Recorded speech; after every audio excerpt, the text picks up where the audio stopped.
Bom dia, daremos início agora ao nosso colóquio sobre diversidade étnica com a presença da professora Cristina Matos.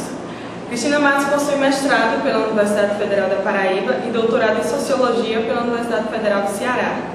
É professora do curso de Ciências Sociais e do programa de pós-graduação em Sociologia, ambos na UFPB, com experiência na área de conflito e autoimagem, comunicação, cultura, cinema e relações raciais.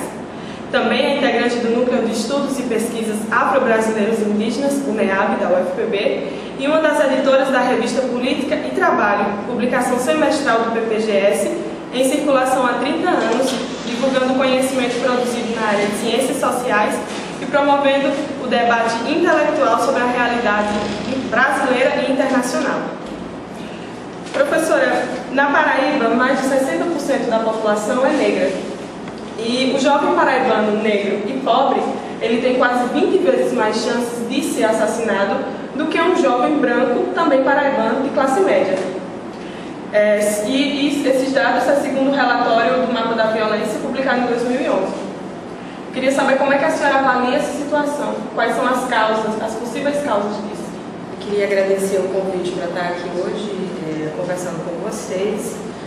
Bom, em relação a essa questão, eu acho que a gente poderia pensá-la para além da situação da violência, tentando ampliá-la, esse dado sobre a violência sendo um reflexo de um conjunto de outras questões, né? Os dados sobre desigualdade racial no Brasil, eles se estendem a um conjunto de variáveis, incluindo, né, entre essas variáveis, a violência.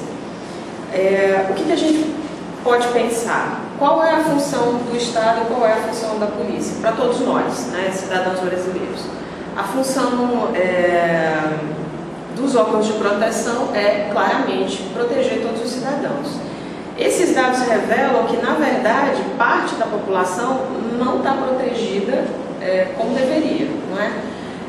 E parte dessa população, dos menos protegidos, digamos assim, é negra, não é? O que a gente tem que pensar é por que isso acontece, não é? Por que a gente tem por que um jovem negro e pobre tem 20 vezes mais possibilidade de ser assassinado do que um jovem branco, não é?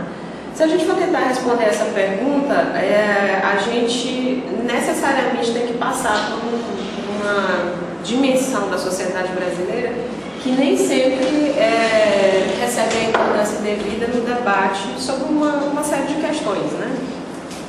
E esse dado, né, que nem sempre aparece, mas fundamental, é a questão do racismo no Brasil, não é? Porque esses jovens que são assassinados, eles são duplamente vitimados. Eles são vitimados porque deveriam ser protegidos e não são, né? como todos nós cidadãos, e eles são vitimados também porque parte desses dados aqui se referem, por exemplo, não apenas, mas se referem também à violência policial, ou seja, esses jovens são considerados de princípio suspeitos, né? Há uma preconcepção em relação a quem eles são e que perigo eles representam para a sociedade, que é uma preconcepção que a gente pode entender a partir de uma lógica de discriminação racial. Né? Então, acho que pensar o racismo no Brasil é um dos caminhos, não é o único, né? Não é o único fator que explica esse dado.